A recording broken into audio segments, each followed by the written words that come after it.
जाने के बाद गीता काम खत्म करके बाकी समय आराम करती थी। लेकिन लॉकडाउन के बाद ऑफिस और स्कूल घर में ही खुल गए और इससे गीता का हाल वो तो आपको देखने में ही मजा आएगा। शिविन, ओ शिविन, महाराज उठने के लिए क्या 21 तोपों की सलामी लेंगे? अरे बिस्तर से बाहर निकल, ऑनलाइन क्लास स्टार्ट होने वाली है। अरे तुम भी हद करती हो, स्पीकर की तरह चिल्लाने की क्या जरूरत है? दिख नहीं रहा मेरी कॉन्फ्रेंस चल रही है। अब कैमरा और स्पीकर ऑन कर रहा हूं, मुझे कोई शोर नहीं चाहिए। इस पर जैसे ही रोहन लैपटॉप का कैमरा और स्पीकर ऑन करता है तभी कुकर की सीटी बजती है। करा लो अब इसे चुप। लॉकडाउन नहीं हुआ, मेरी मौत का फरमान जारी हो गया। दोनों बाप बेटे ने नाक में दम किया हुआ है। ऐसा बोलकर गीता वहां से शिविन के कमरे में पहुंच जाती है, जहां शिविन अभी भी सो रहा होता है। ओ आलसी, अब अगर 5 मिनट में नहीं उठाना तो आज तेरा गेम और यूट्यूब कैंसिल। माँ की बात सुनकर शिविन बिना 1 मिनट गंवाए उठ खड़ा होता है। उठ गया, अभी नहाकर भी आता हूँ। ये नाटक कहीं और, मुंह पर गीला कपड़ा मार और पढ़ने बैठ। शिविन की ऑनलाइन क्लास स्टार्ट हो जाती है, जिस पर गीता उसे वहां बिठाकर रसोई में चली जाती है।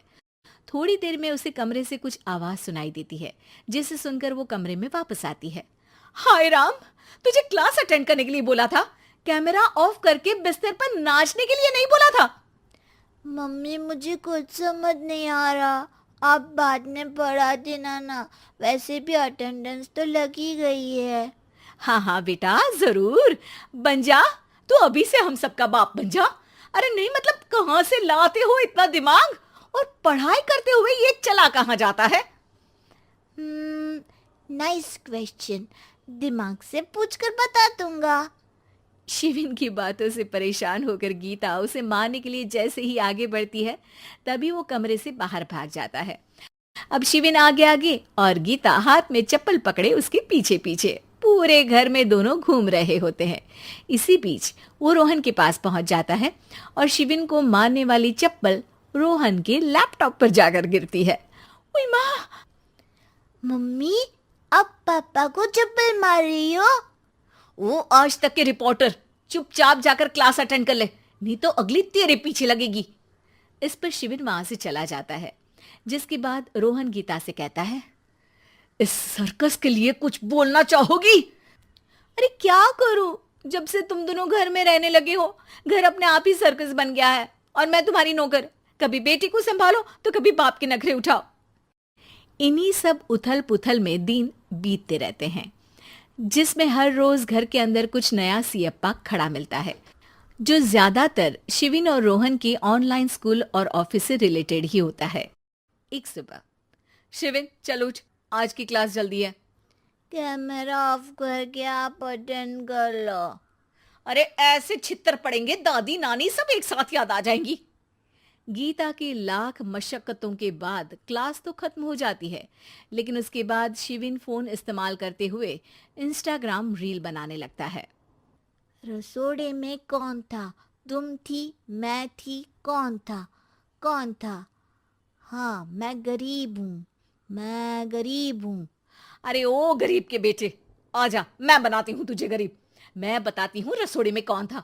पढ़ाई करने बोलो तो इनकी माँ मर जाती है, और ये पागलपंतियां जितनी मर्जी करा लो। गीता शिविन को डांट रही होती है, तभी रोहन बीच में बोल पड़ता है। अरे बच्चा ही तो है, इतना गुस्सा क्यों कर रही हो? बेटे का साथ देने की इसी एक कोशिश में अब शिविन के साथ साथ रोहन भी गीता के गुस्से की सूली पर चढ़ जाता है। अगर बेटे पर इतना ही प्यार आ रहा है तो इसे क्लास अटेंड क्यों नहीं कराते, इसका होमवर्क क्यों नहीं कराते? उस समय तो बहुत जल्दी मीटिंग आ जाती है, वो काम मैं करूं और यहाँ इस बेफिजुली की चीज में तरफदारी करके बन जाओ महान। हे भगवान, कोई तो इनके ऑफिस और स्कूल खुलवाओ, मैं इन्हें और घर में नहीं सह सकती। अरे कुछ और मांग लेती, क्योंकि तुम्हारी ये विश इस साल तो पूरी होने से रही, कोरोना। हाय नास पिटे ने जिंदगी ही बर्बाद कर दी। खाए कोई पचाए कोई, कल मुझे चुन चुन कर सबको मेरी बद्दुआ लगेगी।